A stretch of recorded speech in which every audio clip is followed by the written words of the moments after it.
Thank you so much, Brian, and welcome everyone. We're so glad that you're here. So, disclaimer at the front end, I'm actually attending another conference and said yes to this topic because I absolutely love it. But should my internet cut out, which it might, then Kendi and Brother Jonas are in the room and they're going to hold space for me. But I'm so glad that you're here. I'm so glad that you're interested in the intersection of innovation and faith. I think we all have a belief system at some point or another in our lives, if we don't have one currently.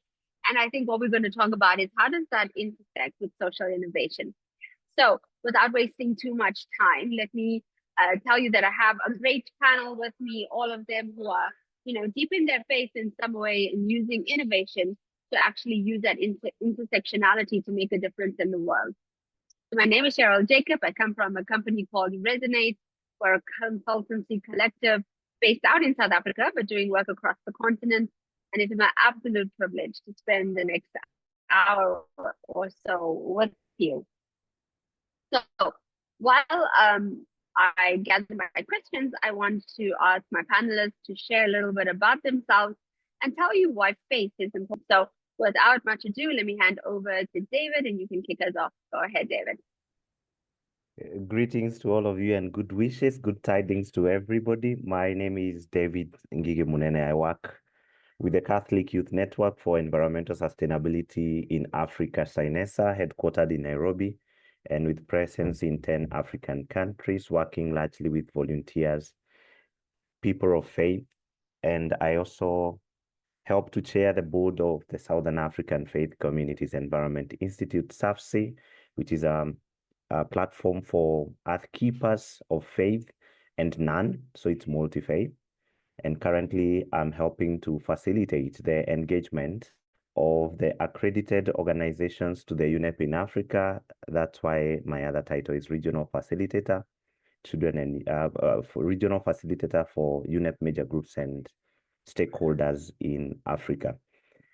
It's such a great joy. I have been born into Catholicism and now pursuing spirituality as well while practicing Catholicism. And it's always an excellent opportunity for me to work with young people. In full transparency, I am no longer youth. I had hoped by now young people would have come up and transitioned me out of this organization, and I'm still working towards that. My dream is that 2026, the organization will not need me. At least we will have enough people to do that. Thank you. Thank you so much. I think we all are young at heart, so I'm going to believe just like me, you're still a youth. So we'll just go with that for today, okay? At least for today. Esther, would you like to go next? Hi, everybody. Hi, Cheryl. Thank you, David, for that introduction. And it's nice to see you all. My name is Esther Moniki. I have a bit of a flu. And so my voice may be in and out, but I am happy to be here. I lead an organization called Lapid Leaders Africa. I'm the founder and the CEO of that organization. Our mission is around activating purpose, what we call purpose-driven leaders. And we think of purpose-driven leaders as leaders who are at the intersection of leadership excellence. So sort of people who are in spaces of leadership and they lead with excellence, but also who are driven by collective impact. And so sort of finding that space is what we are passionate about. Our flagship program works with the youth and university students primarily. So we've done quite a bit of youth leaders over the last 11 years. Increasingly, we are now doing intergenerational work and sort of just doing work that enables people, whether they're at their mid-career or even later in their lives, to be able to do work that allows them to be purpose-driven. I'm a Christian. I love the Lord very much. I tell people Lapid means burning torch in Hebrew for a specific reason. I'm sorry about that. But yes, burning torch in Hebrew. And the thought behind it was around the continent of Africa used to be called, I think it's less called this, a dark continent. And we asked what it would look like for us to raise leaders who have a torch and a light that they then light up with the space. And so we think of that as the work that we do when we activate purpose, sort of raise leaders who are light in the spaces that they are in. I think I'm going to pause there, Cheryl. And it's nice to be here. Oh, thank you. So that's beautiful. I didn't know that, so I learned something new. What lafad means in Hebrew, and I absolutely love it. I love the imagery of it as well. So Father Ishmael, you're up next, and we can't wait to hear about you and the Jesuit. So go for it. Yeah, thank you, Sherry. Thank you, Esther and David. So I'm very happy to be here. This is Father Ishmael Matambura. I'm a Jesuit priest and the director of the African Jesuit AIDS Network, which is health and youth development office for the Jesuit the Jesuit Conference of Africa and Madagascar. And so we have developed an initiative on youth empowerment, economic empowerment that we call Jesuit Youth Social Entrepreneurship Action.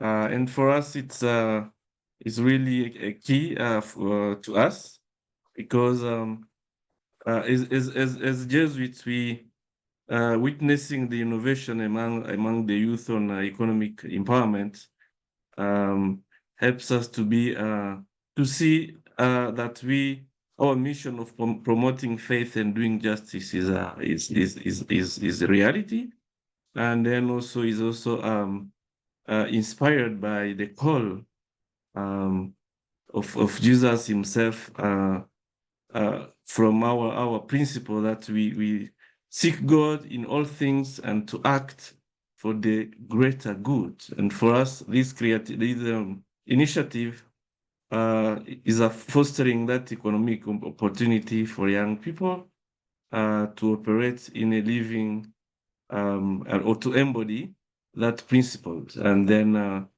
also, it's this initiative also reflects the gospel emphasis on dignity, on justice, and as well as on solidarity with those who are most in need, those who are forgotten, those the marginalized.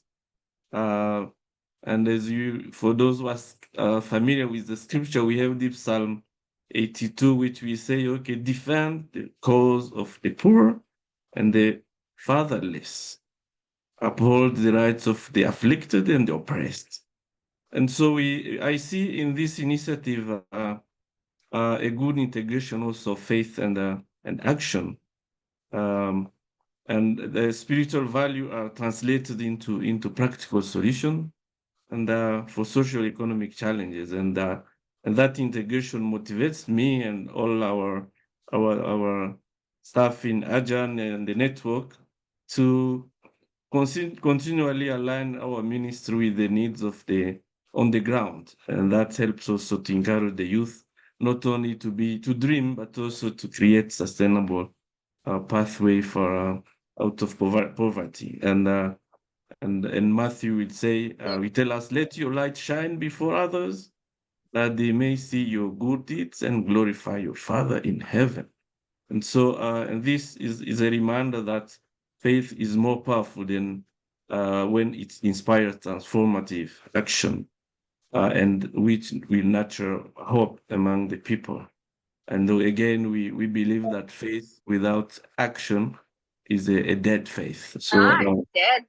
so that's our initiative, and I'm very happy to be with you today and hear from your wisdom and share with you. Thank you. Thank you. Thank you so much, Father. I so love it. When I was preparing for the session, that was the word that came to me. So I'm in the similar faith as you. And so that verse came to me that says, faith without works is dead. And so we're required to do work. I'll share a little bit about that in a moment, but let's hand over to Fatuma. Fatuma, don't you want to share with us who you are, where you're from, and what you're doing in relation to your intersectionality of faith and innovation? Yeah, thank you so much, and thank you, Brian, for alerting me. My name is Fatuma Abdul Adir Adan. I'm an advocate of the High Court of Kenya, but I'm also a peace builder, and I play football. It's called shoot to score, not to kill. So I am a faith person. I'm a hijabi. I wear a scarf on my head. I always wear black abaya, which is like the black gown that Muslim women wear. And my name Fatuma is the daughter of the Prophet. So I was born into a Muslim family, raised in a Muslim family, raised in faith, by faith, with faith. And I'm a Muslim. And I'll greet everyone, Assalamu alaikum. For those who know Swahili, Bwana Yesu asifiwe. That is to say, praise Jesus, Lord, Jesus. So basically, I started Horn of Africa Development Initiative in 1997 as a youth group. And then we were registered as a community-based organization in 2003, and later as an NGO in 2005. 2007, we are currently in 2 countries, Kenya and Ethiopia. And we basically use football for social change and to engage the young people through sports. Shoot to score, not to kill was born out of a desperate situation. There was a massacre in Marsabit, and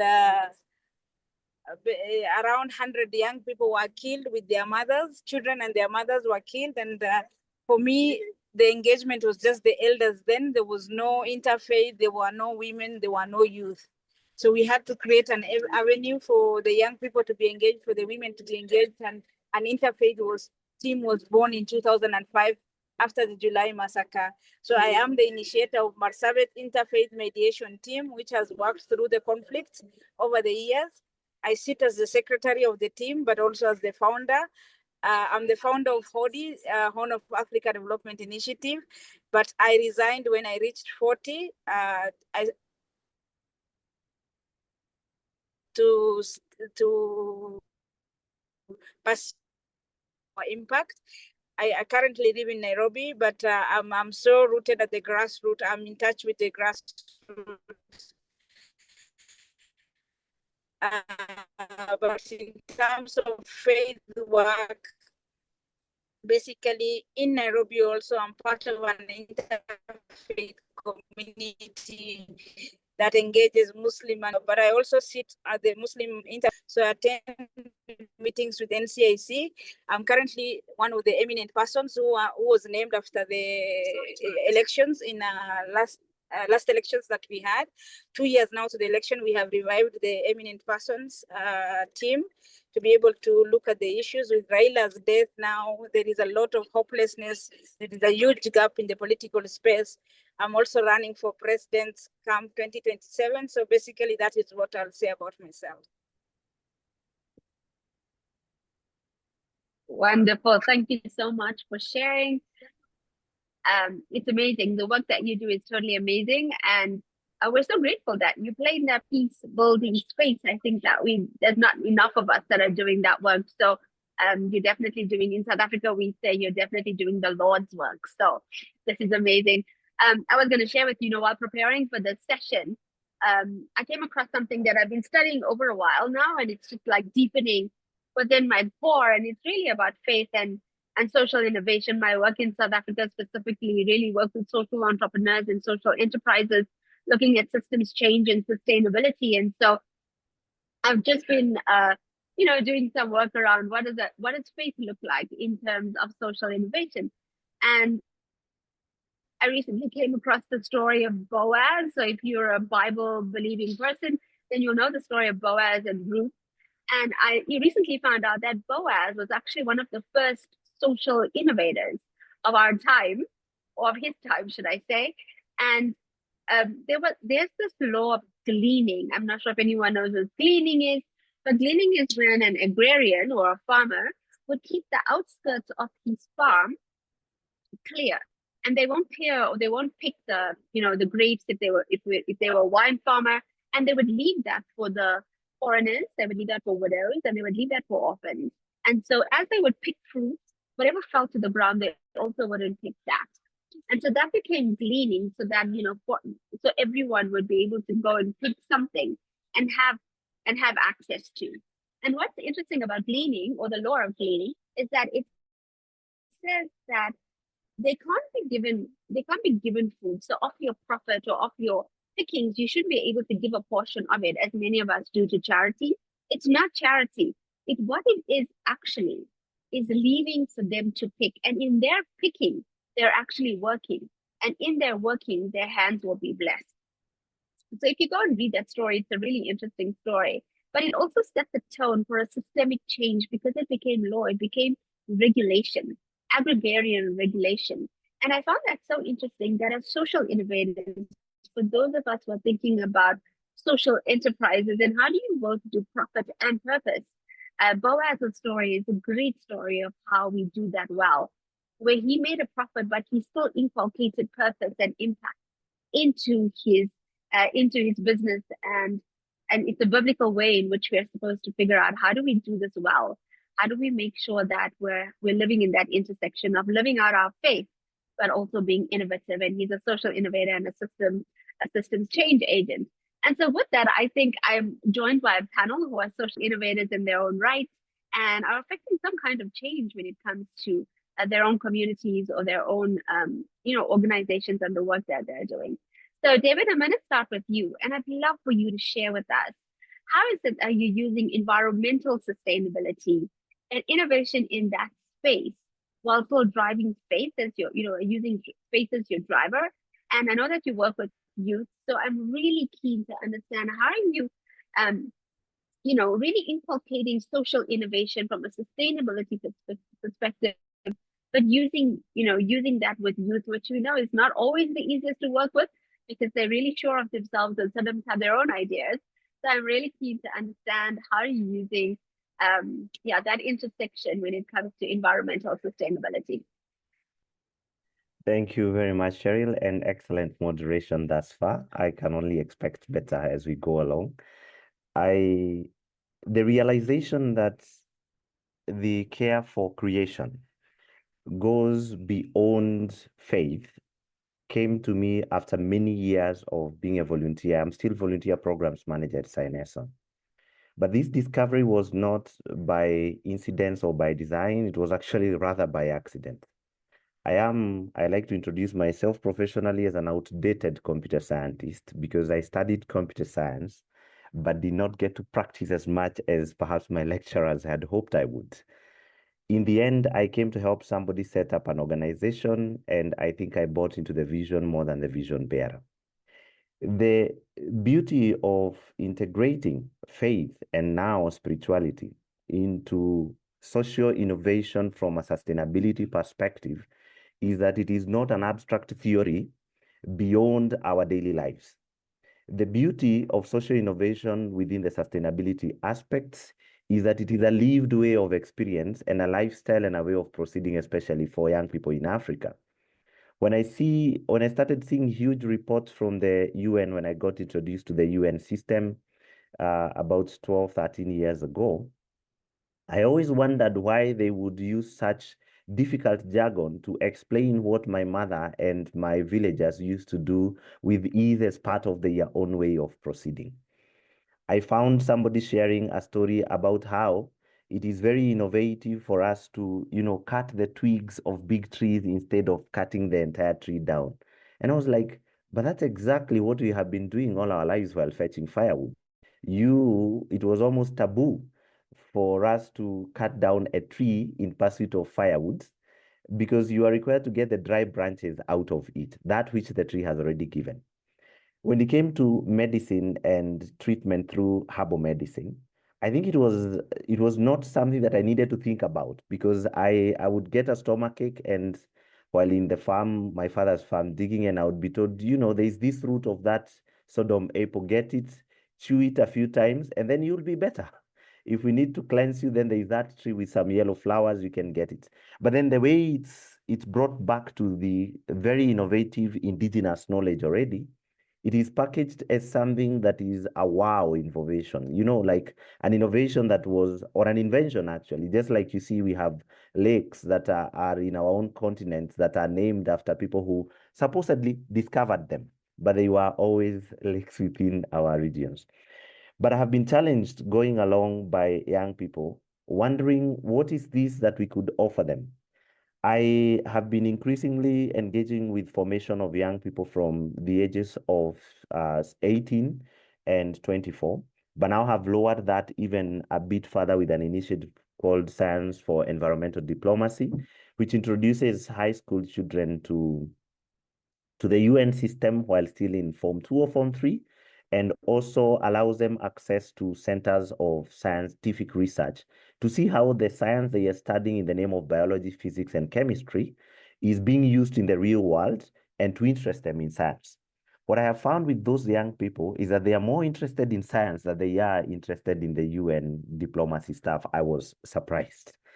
And now we are running that. We started it as a pilot, but it's working big. But one of the greatest success stories is where young people have been shown or been sort of exhorted. Start where you are, with what you have, do what you can. Isn't this exactly the same message that all the messengers, whether they came through, Buddhism, Gautama the prince, whether it was in Hinduism, whether it was in Christianity, Jesus Christ, or Prophet Muhammad subhanahu wa ta'ala, what did it, peace be upon him, did it come from them, or did it come from a higher power that tried to impress upon people to live in a way that they were in harmony with themselves, with the neighbor, and with nature? I have engaged with the young person, and I'll give this as just one example, then sign it off.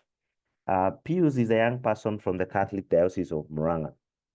We met during a campaign when, the Aichi targets were retired of the Biodiversity Convention, the UNCBD, and we were trying to impress upon member states, impress parties as they would be called in UNCBD, impress as well on businesses that they need to adopt an innovative model that does not sacrifice biodiversity for profits.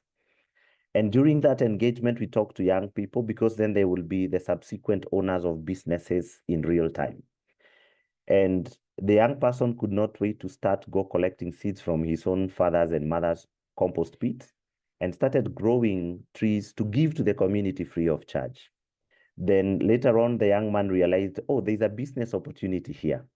Now he's one of the most sought after ornamental bamboo suppliers in his region, and has now taken over, has been allowed by his father to take about 20 acres of the land, even though he began by begging for less than an eighth of the family land. Now the father can see the value that the young man is gaining from that without necessarily going to get employed. He's now running his family. When I met him, he was still a young man without a family. Now he has a family and has been able to move out of home. And he's still, he likes to introduce himself as an agronomist, but I tell him he's an agripreneur. And these kind of stories have also traversed young diplomats who have come to the spaces of the UN to learn how young people engage in policy making. And now I have some of them who are directors of environment in organizations, because they were spotted at a faith-based Laudato Si International conference in 2019 that we hosted at the UN. So innovativeness and young people, I think, are inherent. They are in their DNA. They just need to be awakened. It's a fire that it needs to go ablaze, but the spark is already there. Oh, I love that so much. As an environmental scientist by my background, you're singing to the choir here. I absolutely love it. And I love that you talk about how important Indigenous knowledge is. And I think that we don't, here in Africa at least, we don't speak about it proudly enough and confidently enough. And I do think that we've lost so much of it because we also don't know how to pass it on generation by generation. I will come back and double click on some of this if we have the time, but we are running out of time. So I'm going to invite other speakers to join us in this conversation. So Esther, maybe I can hand over to you. I'm going to remove the spotlight and move the spotlights to Esther. It would be lovely for you to tell us how you're using values-based, and I know that Leopard Leaders is really values-based. How are you using values-based faith drivers to really spark innovation? And I know you work mostly with young leaders, and we know that in Africa at the moment we have a bulge. We're the youngest population in the world, and that means that we're alive with opportunity and possibility. But I also think that we can miss that opportunity and possibility if we don't groom them in the right way. And I know that Leopard Leaders are doing amazing work with that particular grouping. But it'll be great for you to share how you're using values-based, faith-driven principles to help raise up the next generation, and how is that innovative for us to actually learn some lessons from you and your own journey. Yeah, thank you, Cheryl, for that beautiful question, and thank you, David, for those thoughts around, especially around agriculture and the indigenous knowledge that the continent is rich with. And I love what you said about. I tell people I'm involved in quite a bit of climate justice conversations, and I tell people that at the root of climate justice is go back to what your grandmother told you. If she said you do this, give it all the names you want, but at the root of it, go back to what your grandmother told you to do. And I think that takes back to the conversation around values-based leadership. And just to share one or two or several thoughts around this. One, I believe the biggest thing that faith encounters today is a world where people are running away from their faith. I'm involved in very many global communities, and I can see how, from a global perspective, it's almost imagined that faith is a hindrance for many people. And so there is a way faith, it tends to be hidden in many global conversations. But I think that's the exact opposite about Africa, whether that's the youth or the old, today or the past. We've always been a strongly religious society. And I lift that because we have to think about faith not as something that's outside our reality, but that's something that's at our core. It's almost like drinking water in effect. We may have different faith realities, but faith is central to Africans everywhere you will go. Has been in the past, is today, and is a reality for the future.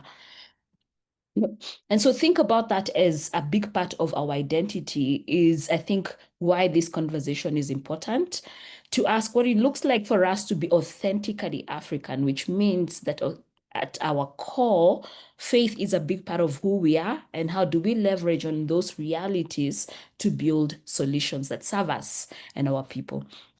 So that's the first thing I wanted to lift. The second thing that you've raised that I think is very important is around the place of values in leadership. Because of the work that we do a lot with the youth and other groups, when you have a society that's not anchored on bigger than self values, you will always have distraction. And I think, and we don't have to experiment this, but I know this to be a fact, I think the West will eventually get to a point where they will have to go back to their faith. Because when a society doesn't have rootedness in some values that are bigger than themselves, it self-destructs. And so it's understanding that value-based leadership is an opportunity for us to stay ahead of the curve as they self-destruct in effect. And I know that sounds very horrible, but I think it's an important point. And then to then define what values are important for us. And this is a process that we do a lot within the context of LAPID. We have 3 core values that we're seeing everywhere. The first core value that we talk about, and I believe is an important value when you think about innovation, is excellence.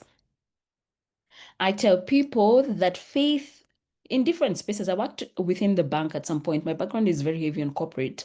And I remember at some point we would look at CVs, and if we found somebody who was coming from with a referee of somebody from a church, unfortunately, the default was we wouldn't actually hire them. And the reason we wouldn't hire them, and I've been in interviews where directors will tell me, yes, that person, I'm not hiring them. And I'd ask why. It's because the experience they've had with faith-based people is that excellence is not as elevated as it should be. And I don't believe that that's a God-based principle. I'm a huge lover of Nehemiah and the work that he does to rebuild the walls. But I am a huge lover of David, of Daniel. But each of those people at the core, what you find at Daniel's core is he worked in Babylonian systems, but what distinguished Daniel was a spirit of excellence. When God creates in the book of Genesis, and I'm just gonna go there, the thing that he does is he creates, and end of every day he says, and it was good. So as we think about innovation, we must embed a spirit of excellence in the things that we do. Our faith should drive us to want to build solutions that are excellent for our communities. And what that looks like in reality is quality of work,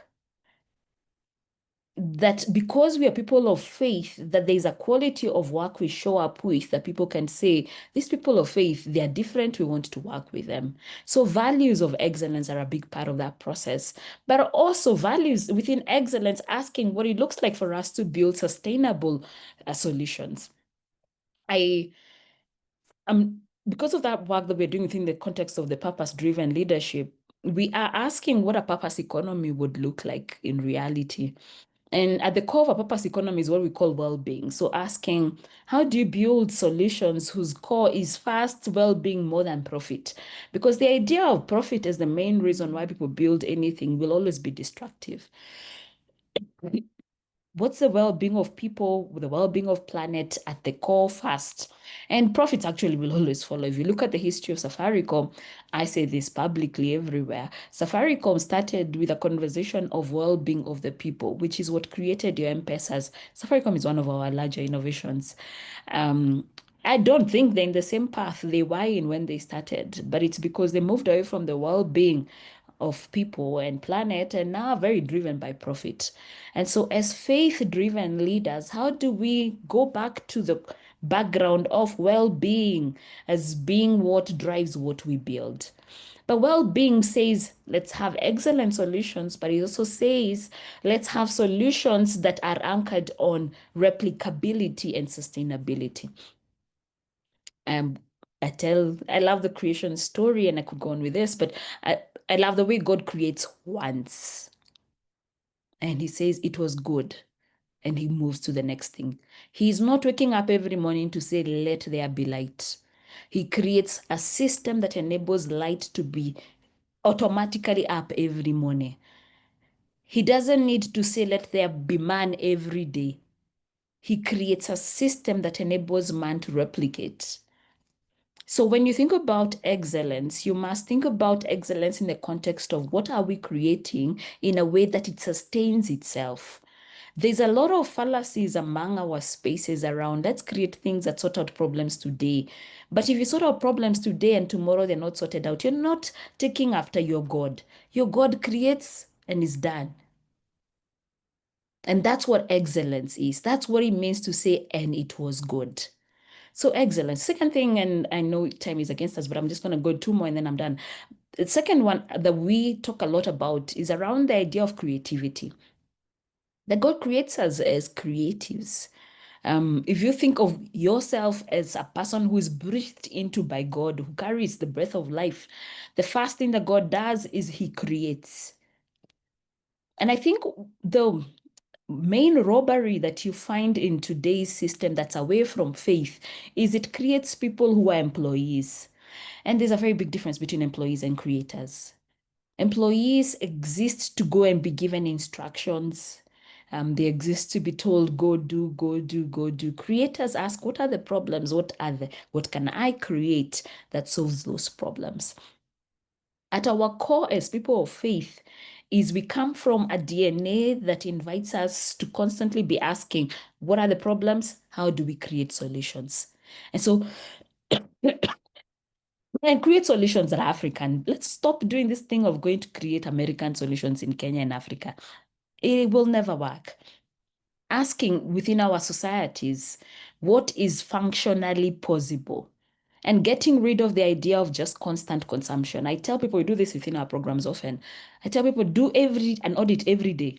How much have you consumed today? If you've consumed airtime, you've consumed social media, you've consumed food, how much have you created in a day?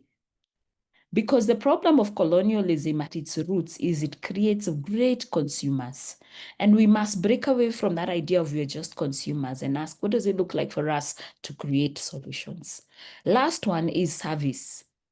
That at the core of everything becomes, how do we serve each other and how do we serve our people and how do we serve a planet that we have a responsibility for? And that is a very different mindset. A person who is driven by servant leadership is very different from the person who is driven by, let me just create for excellence sake. No, the person who creates for excellence and servant leadership creates solutions that last generations to come. And that's the kind of things that you want. So to come back to your question, Cheryl, values are at the core of what we need to create. But we need to step back first and ask, what values do we need as a continent that drive innovation? And name them, and then ask, how do we embed those into the work that we do on a day-to-day basis? I love it so much. Thank you so much for sharing. That was loaded. I'm sure everyone was taking ferocious notes. And the purpose of the economy, I do think that it's more for us to run, but we are running out of time, unfortunately. And so I am fully aware that we still have 2 more speakers up there. So, I think I'm going to switch over to you for a moment. I think you can about how are we, just give me a second. Can someone put the camera on? Give me a thumbs up if you can still hear me. I'm fully aware that my internet dropped any point in time. Hi, Can you Charlie. guys hear me? Yeah, we can hear you now. You're back.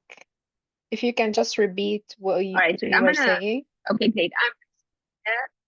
Sure, I'll do that. I'm so sorry. My internet is sketchy. I am at a conference. So I was saying I wanted to switch over to Fatima, and how important I think her work is around peace building and what she might have done in Massachusetts, and how critical that is right now in this moment in time. And we know that there's lots of uprisings across the continent in different ways, whether it's we see it on the media or we don't. And we know that just next door in Tanzania, we're having our own uprising in some way with youth. And I think that these interventions and innovations are going to become so much more important. And how we drive it from a faith-based perspective is going to be even more important. How do we make sure people are grounded in that level of their faith that allows them to know that they exist for something bigger than themselves? And so, Fatima, if you're still with us, I'd love to hear your perspective. I'm searching the room and I don't see her. Can someone help me? Is she here? Yes, she is. Fatima, you're on mute at the moment, and let me know if you can hear me and if you're able to still connect. I know you were in a vehicle earlier.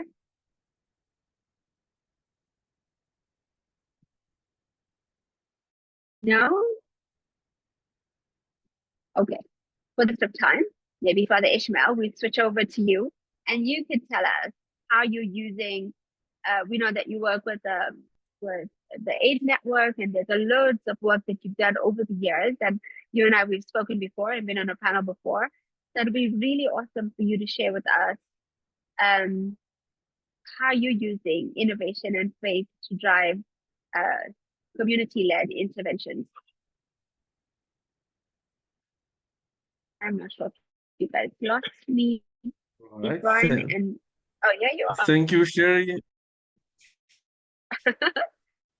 Go for it. Thank you, Cheryl. Thank you, and Esther for the David for these are your discussion sharing. So thank you for the question. So how are we using the faith and in driving our innovation? And so I want to first to highlight here that our initiative is running in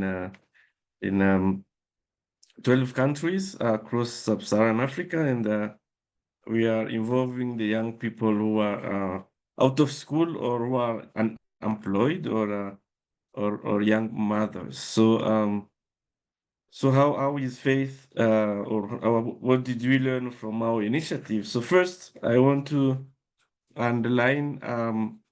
I think actually Esther has also mentioned some of the values I see in what we are doing, but I want to add some more. So one is that our initiative has been building on the faith. It's that initiative that really will help us value partnership, valuing partnership.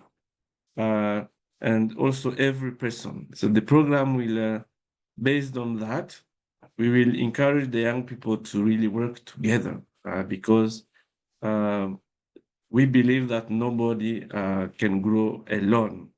And actually, Jesus, who is the model of entrepreneurs and leaders, will really be building on that. So he was able to associate to his mission other people so that he's able to accomplish his mission for the good of everyone.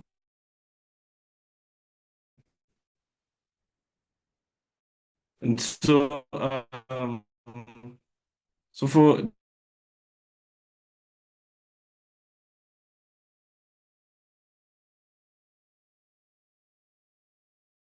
the youth in this initiative, and we also really still believe that every person has always something to contribute.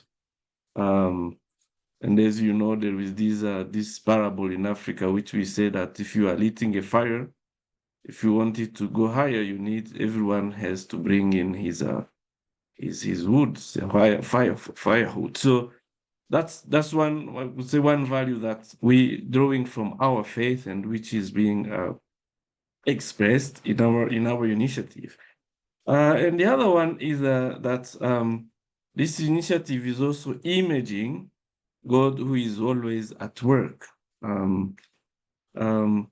We know all from our faith, from our belief that, and from our also spiritual books, it can be the Quran, it can be the Bible or any others, and we know that God values life, and we will see that all his enterprises, through, of course, his son Jesus Christ, has been to really lift up the dignity of the human person, to have individuals and communities who are fully alive and who make others live.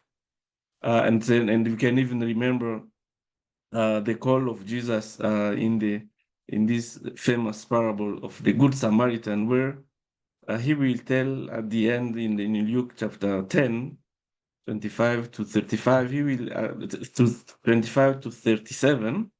So the very last verse, he will tell them, the doctor of law, that you go and do likewise, which means show more mercy, initiate life-giving actions in situations that diminish life, in situations that impoverish human conditions, and is really a call of being proactive.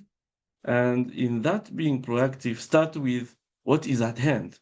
And David also mentioned that in his intervention, starting where we are, and move and scale slowly. Start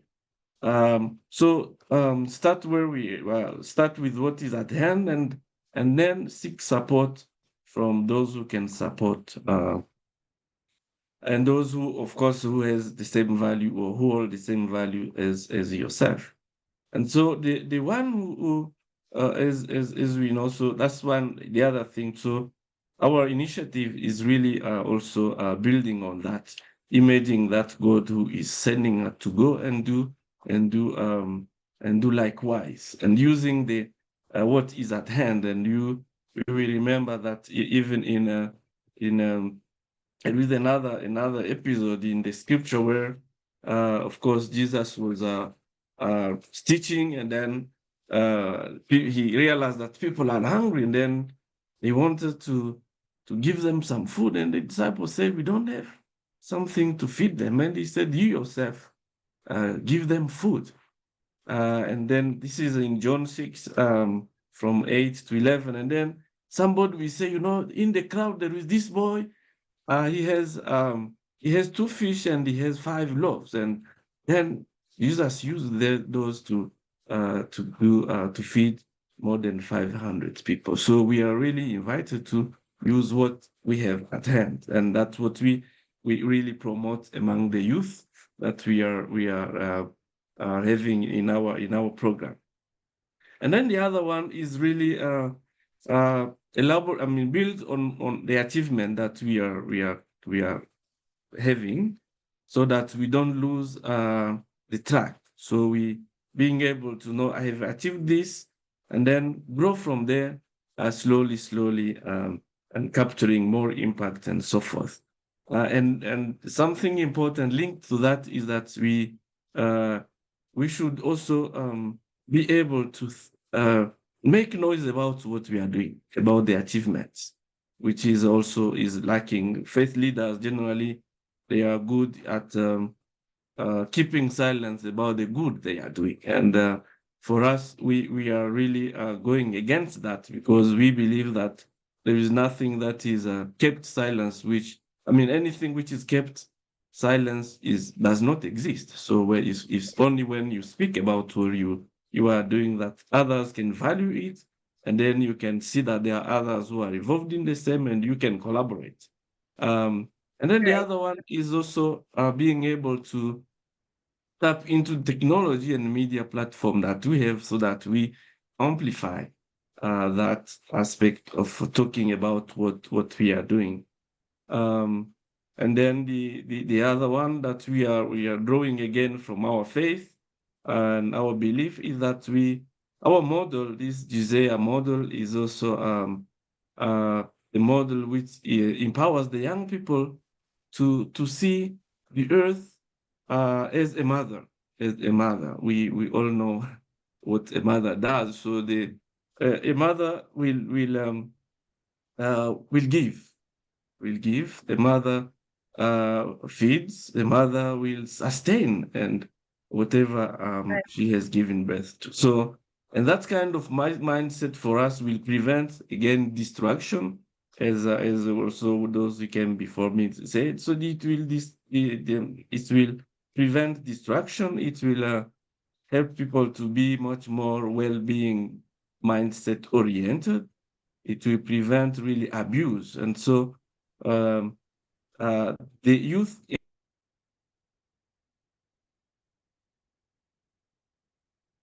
Oh, I lost Father on my side. Did anyone else lose him? Yes, I think we lost him. Okay. Well, we are running out of time. So when he does reconnect, we'll let him know that we really appreciated that. I felt like I went to church for a moment and got a sermon. But isn't that amazing that you can just, when you're in this space, you can just speak from your heart and share so deeply. So what I'd like to share is the end part of what I was talking about when it comes to Boaz and being a systems change or a systemic thinker and a systems changer. I loved that story so much in studying it, because I think something important dawned on me.